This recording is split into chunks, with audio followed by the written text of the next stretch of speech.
suicide because of it. You know, which I think is like, that is so crazy. But it might have been the straw that broke the camel's back. It could have been the straw that broke the camel's back. Yeah, that's true. But you know, I think that, you know, they were threatened that they were going to go to jail, you know, etc. And we've seen what happens at Columbine, at Virginia Tech, and all of these things that are schools now under, you know, schools go under lockdown. I mean, I never would, you know, and when I went to high school, it was, you know, it was the first time they bust. Okay. All right. So it was pretty bad. But did you ever have to go on lockdown? No, I never even heard of that. I'd never heard of it. But you know, and so you know that's where we were at. Real quick, because we got to go. Okay. But I would like to know. It's a court we already know it's an upstart court. That's They're true. basically starting from scratch, and you're going to have a caseload this big. And you're going to have to hit the ground running. Caseload might be this big. Like this big, or you know. Can you think of two things that just you just know this is something that I need to know going right off the bat? This is what we've got to do. The two judges that get elected have to work together. They have to cooperate. The personalities in those two positions just have to mesh. I think if they do, it can be an incredibly successful venture. If they don't,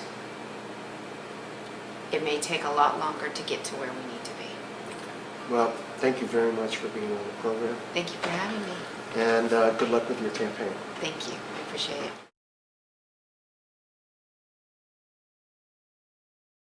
The Urbana Leader is sponsored in part by the Depot Coffee House, a gathering place for locals, a resting place for bicyclists, and a haven for history and railroad buffs. Located 6 blocks west of Monument Square on Miami Street in Urbana, the coffee house can be found in a refurbished 1890s train station on the Simon Kenton Bike Trail. Free Wi-Fi, fresh baked goods, local artwork, and good conversation can be found every day of the week at The Depot from 7 a.m. till 9 p.m.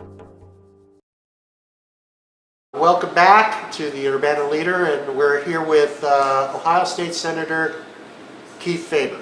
Kieth? Good to see you. Or I should say Senator. Keith's fine. Keith's fine. Okay. Real quick, I wanted to touch real quick on a couple of things. You were appointed? I was appointed to complete the remainder of the term for Jim Jordan when Jim went to Congress. Okay. Before that, I served for 6 years as a state representative in part of the district, and 3 terms, and got appointed to fill the unexpired term of Congressman Jordan. All right. And you're from Salina? Salina, yes. Okay. And how long have you? And you served as a legislator. Right. I was For how long? I was in Ohio House for 6 years. Okay. I got elected in 2000. Started serving in 2001. Ohio term limits have 8 years. I just got elected to my 4th and final term in the House when I received the appointment to take the unexpired term of Congressman Jordan. And I got to say, since you were appointed, I keep running into you everywhere around here. Well, that's good. Which I absolutely think is terrific. All right. So, Great. This is a wonderful county. It's a great district. It's 7 counties. It spans from Bluffton in the north, Houston Woods in the south, all the way from the state line, all the way onto this entire county here in Champaign County. After the show, I'll have to tell you about a Houston Woods story. Okay. And an axe murder kind of thing. Oh. No, I'm just kidding. Okay, so let's talk about economic development issues, because I think that's probably. I mean, when you look at the news today, it's there. You know, bailout. You know, people going under. You name it. Unemployment is now almost 8%, and it's probably higher if you count the people who are no longer receiving unemployment benefits, and it doesn't look like they're ever going to extend benefits. So those people are never probably going to see any help. But there are a couple of things in Champaign County that we definitely have. We have we are a rural county, so agriculture is one of our big things. Corn, soybean mostly. We have water. We have some of the best water in the state. And I'm not just, that's not a commercial plug. That's, that's a, everybody, anybody who knows anything about water can tell you, if they were going to put pins on a map, Champaign County would be one of those. Our aquifer is just one of the best in the state. And some other opportunities that might be coming our way. First, I understand, how can we promote our one of our resources in water? Let's talk about water first. Well, we can talk about water. You started out with a premise that this is an agricultural area, and this Right. entire district, #1 ag district in the entire state. And agriculture still Ohio's #1 industry. And when you talk about water, you can talk about value-added agriculture that's tied to water, whether it's food processing. It could be water bottling and water processing. Right. I have worked with a company that's looking at doing water bottling in this area. You're right, it's a great product. Can we say the name yet? I can't. All I right. can't. And the point is that this is a great resource.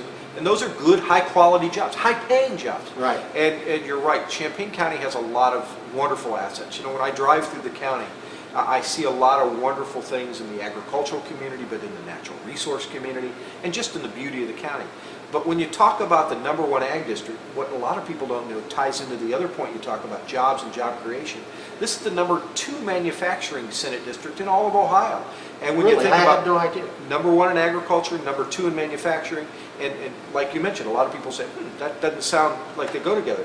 Well, I think it's because, because we've seen some jobs leave. We've seen, in particular, Siemens is Right.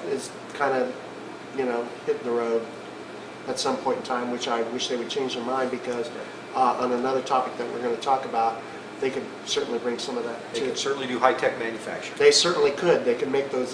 They can make the generators for wind turbines, and they could certainly do it here in Champaign County. Love to see that. I would love to see that too. So if they're out there listening, they Come talk to us. They Come talk they to got us. two We'll guys work there about who will keeping do you whatever it takes to help make that happen. And we've recently had a bio is it a ethanol plant or a biodiesel plant? I'm not sure. I'm not sure of the details of it. I think it's in the southeast part of Well, that's value-added agriculture. Right. And when you talk about this district, the agricultural community and the manufacturing community really go well together. In part, just ask yourselves, how many people do you know that work in a manufacturing job so they can continue their farm activities, whether it's for the healthcare, the benefits, the other things. But those things go together because it's the workforce. If you're a manufacturer, you want to go where you have a good, dedicated, hardworking workforce, and we've got the best workforce in the country right here. We do. Skilled, trained, hardworking, reliable. All of those things tie in very nicely together when you think about why this is such a great place to live, work, and raise our families. And let's talk about value-added agriculture for just a second. You talked about ethanol. That's certainly in biodiesel. That's certainly one thing that our farm products can be used for. Another is the agricultural product type industry. We're making things out of corn and soybeans now besides animal feed. We're making polymers. Ohio is the #1 state in the country for polymers. We're making polymers out of the starch from corn, and we're using soybeans to make other paint and other type of resins. That's renewable, it's replaceable, it's safe.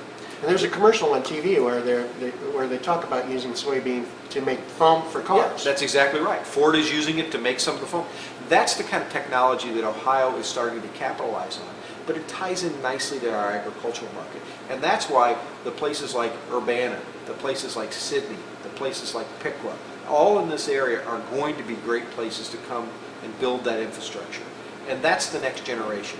And you're right, we want to look at companies like Siemens, we want to look at companies like Honeywell, and we want to say to them, we need to have you work with us on the next generation. Right. The next generation. I know you had, right, we need to say to them, I know you had plans on leaving, but you might want to reconsider, because we need to be stronger than that. we need to be, say you do need to reconsider. You do need because to your reconsider, workforce, and we need you here, but more importantly, this is a great place for your company's future.